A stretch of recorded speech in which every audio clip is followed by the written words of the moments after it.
Take, say, the threat of nuclear war. Right now, it's mostly on the Russian border. Notice, on the Russian border, not the Mexican border. Now, that's a reflection of the scale of global power. There's provocations on both sides. Germany's right there. In fact, Germany's right at the center of it. The major issue had to do with Germany. You go back to 1991, end of the Soviet Empire. There was a question as to how the world system would be reconstructed with the Soviet system collapsing. There were two views. Gorbachev, the Russian leader, proposed a vision of a unified security system for all of Eurasia with no military blocs, just cooperative integration. That was one vision. The Americans, that's President George Bush, #1, and his Secretary of State, James Baker, they had a different vision. The Russian system would collapse and NATO would expand. Crucial question was Germany. For Russia, it's a pretty serious question.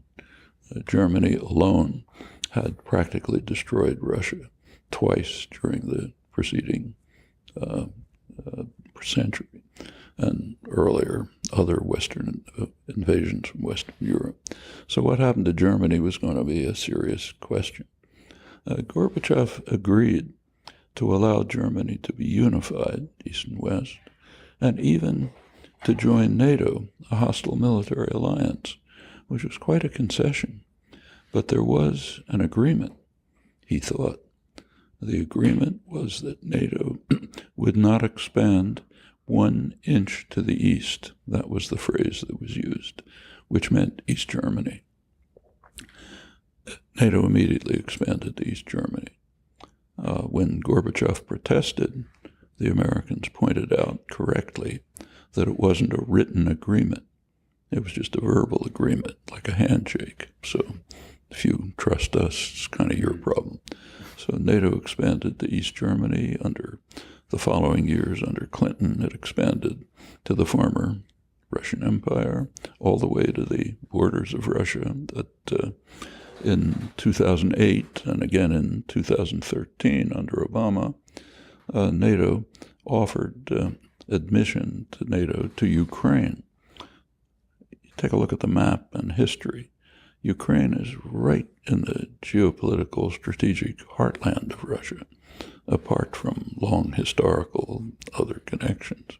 Offering Ukraine NATO membership is a very serious threat to Russia. Western analysts understand that. Right now, the United States, Obama, is placing what's called a missile defense system in Romania. The pretense is that it's to defend Europe from non-existent Iranian missiles. Okay? You can believe that. You can believe in Alice in Wonderland. It's, of course, aimed against Russia, obviously. And furthermore, it's understood by strategic analysts on all sides that what's called missile defense is an offensive weapon. Nobody believes that missile defense could ever stop a first strike, but it's imaginable that it might deter a retaliatory strike, which means it's a first strike weapon. And everyone understands that. That's highly provocative. Now, the Russians are carrying out a major military buildup of their own, modernizing forces, new missile systems, new nuclear submarines with nuclear weapons, and so on. And you have constant threats right at the border, jet planes of both sides kind of buzzing each other and so on. Could blow up. Germany's sitting right there. Germany could play a leading role in trying to reduce these tensions. And in fact, some German political leaders have called for that. But these are choices, and they're choices that the German people will have to make. Do we want to have a nuclear war and destroy everything? Do we want to wipe out the world with global catastrophe? No, that's for people to decide.